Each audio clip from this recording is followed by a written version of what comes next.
মটর ডাল 1 ঘন্টা ভিজিয়ে রেখেছিলাম, তারপরে প্রেশার কুকারে 2টো সিটি মেরে নিয়েছি। সিদ্ধ করা মটর ডাল একটু কাটা দিয়ে নিলাম, তারপরে এর মধ্যে ডুমো করে কেটে রাখা লাউগুলি দিয়ে দিলাম। লাউটা দিয়ে ভালো করে সিদ্ধ করে নিতে হবে। আমি আজকে বানাচ্ছি লাউ আর করলা দিয়ে তিতার ডাল, মানে শুক্তার ডাল। তারপরে কড়াইতে সর্ষের তেল দিয়ে দিলাম, সর্ষের তেল গরম হলে চাকা করে কেটে রাখা করলাটা দিয়ে দিলাম। তার মধ্যে দিয়ে দেবো সামান্য একটু লবণ, কেন করলা ভাজার সময় লবণটা দিলে করলাগুলো খেতে দারুণ লাগবে। তারপরে তেলের মধ্যে মাঝখানে একটু রাঁধুনি, শুকনো লঙ্কা, তেজপাতা ফোড়ন দিলাম। সবসময় বাটা ভর্তা ডালের ফোড়ন চেষ্টা করবেন সর্ষের তেল দেওয়ার, এই টিপসটা খুব কাজে লাগবে।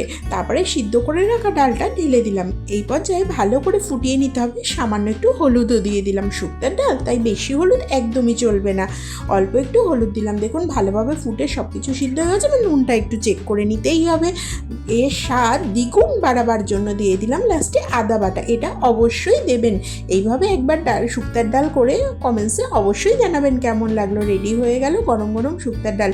এরকম নিত্য নতুন আরও রেসিপি পেতে চ্যানেলটা অবশ্যই একটা সাবস্ক্রাইব করে দেবেন। সবাই ভালো থাকবেন, সুস্থ থাকবেন, টাটা।